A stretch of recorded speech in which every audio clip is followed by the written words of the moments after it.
Hello, friends, and welcome back to A Christian Woman's Journey. I'm out here in my office again, and you can probably hear that it is just absolutely pouring.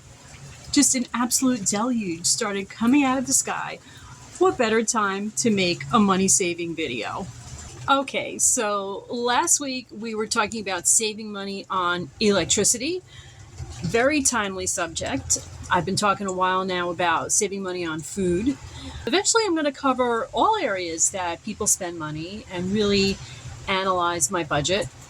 But why not talk today about saving money on your gas bill? That's another big area to tackle. Now, I will tell you, I have not seen terrible increases. In the summer, my gas bill's always low. Hasn't really crept up over the years. I think my last gas bill was under $40. Really good, right? But I feel also like we're living in such uncertain times. This week, the stock market has really done some crashing, right? If you pay attention to that. A lot of political upheaval, instability. Who knows what that's going to do to the economy? Who knows how our bills are going to be affected? As you can see, when people can't pay their bills, they raise other people's bills, right? So we don't know what to expect with the gas. Let's tackle that next. I will preface this by saying that my video here is predicated on the fact that I have gas heat. So my bill tends to really go up in the winter.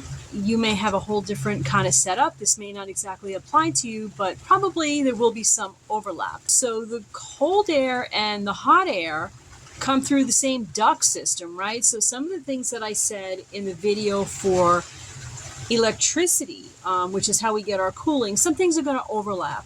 So you do want to take a look always at your duct system. Go into your basement, make sure you're keeping that filter clean. If you need to get a professional cleaning of your duct system, like we had a couple of years ago, that's a really good idea. You also want to make sure you're not losing any cooling or heating through any joints or seams or gaps in the duct system. So it really pays to get a look at that and make sure it's operating at optimal efficiency. It can save you a lot of money. Okay, what else? So we've never had our home professionally insulated. I haven't even looked into those costs, but I do know we have an older home, we have a draftier home. At a certain point, we really do have to look into professional insulation and start getting some quotes for that, start really thinking about doing that. Now, if you've had that done for your home, we would all love to hear from you in the comments and let us know really. If you can, let us know what you paid, how that went. Is your home now warmer in the winter? Do you think it really paid off? So that's one possibility for lowering your bill. So what can you do if you're like me and you want to insulate, but you really don't have a lot of money? One rather inexpensive thing that we've done that has saved us money is we've placed weather stripping. These are just strips of material that you place at the bottom of your doors so that they're not drafty. Okay, I don't know if you can place them elsewhere. My husband did it, but we found that it really did help. And then also some of our windows were draftier. Now look, if you can afford to replace your windows, that's great. We really can't. But what I'll typically do is I will place some winter blankets in those windows, the ones that we're not using, right? Just take those blankets, place them in the windows, and it will help keep the draft out. That has worked really, really well at low cost. So what else can you do that is really cost effective? What you can do is you can close off areas in your home that you aren't currently using. So let's say the bathrooms, we have an indoor porch, we keep that closed off. Let that go ahead and get a little bit chillier, but try to keep the main compartment of the house where you're spending most of your time warmer. That can save a lot of money. Just close off those doors to the areas that you're not using and try to keep the heat contained where it is you're going to be. So what we do, I'm so sorry, the rain is getting insane again. I know it's getting really, really loud. I'm going to try to talk over it. I have to say, I love videoing outside. I plan to do some videos from the beach. So I just wanted to say, in every room in our home, we have vents. And those are vents that you can selectively open or close depending on whether or not you want to keep hot air coming in. All right, rooms that you're not in, obviously you're going to keep those vents either closed or mostly closed. What an absolute downpour. But I think my plants are really loving it. Okay, I think it might be quieting a little bit. I know I've watched a lot of videos about making YouTube videos, in hopes of course, making my videos better, more wonderful, something more people will want to look at. And I've always heard, you got to add music to all your videos. And you know what, guys? I'm just not the type. I think sometimes, when I'm videoing out here, we can hear the crickets or the cicadas or just wonderful bird song or the elements like we're hearing right now. And that provides kind of a natural music in the background. Okay, I hope it does for you what it does for me.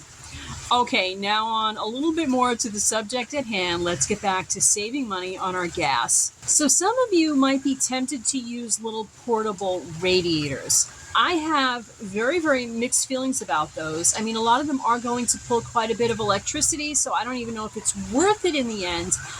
I am originally from the Bronx, and a lot of people, including myself when I was a girl, lived in an apartment building. A lot of them are old, they can get really drafty. And a lot of people resort necessarily to space heaters in order to just simply keep warm.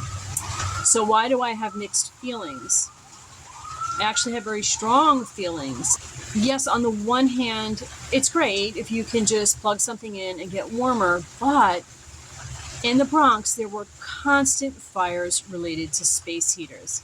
So I'm not really a fan of them. If you're going to use them, please just promise me that you'll watch them carefully, make sure they don't tip over, make sure that kids aren't alone in the room with them. They really have to be monitored. Something else that we do to save a lot of money on heat in the winter is that we keep the thermostat super duper low at night while we're sleeping. All right, that ends up saving a whole lot of money. And you're saying, well, how do you not freeze to death while you're asleep? Well, I love making blankets. I'm a crocheter. I have tons of blankets and we use a lot of blankets. But you know what else also really helps and saves a lot of money? Everyone in my family has an electric blanket. Now, they're pretty safe. They don't draw a lot of electricity. So they actually save you a lot of money over having your heat kept up really high. If you've watched some of my other videos, you know that at one point I purchased myself a 15-pound queen size weighted blanket. And oh my goodness, I think I got it for maybe a little over $30. I caught it on sale and I said to myself, where have you been all my life? I absolutely love this blanket, sleep with it every night except in the summer. I find it comforting and reassuring. That's one thing. That's one of the reasons people use them. But I'll put it on top of my other blankets. It helps keep the blankets in place. Okay, so that's an extra added benefit, and it kind of helps trap the heat under the blanket. So for that $30-something investment, wow, it helps me keep, even when we have the thermostat so low, it keeps me super warm in the winter. I would recommend a weighted blanket.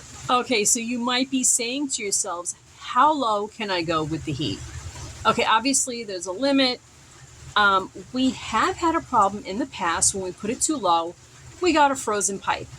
And if you get a frozen pipe, that's going to end up costing you money to unfreeze it, right? So just a couple of pointers on nights when it's really, really cold. How do you prevent your pipes from freezing? One thing that you can do, you can leave the water trickling. And we do this especially in one area where we know we've had a frozen pipe before. Just leave the water on a light trickle.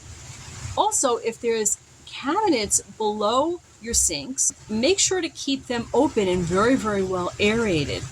That apparently will help prevent frozen pipes. So we do that usually in our kitchen. We do it in our bathrooms as well. If you're really concerned, you can keep a space heater on those pipes. I know people who've done that. Like I say, I'm not really a fan of that, but some people say it's worked for them.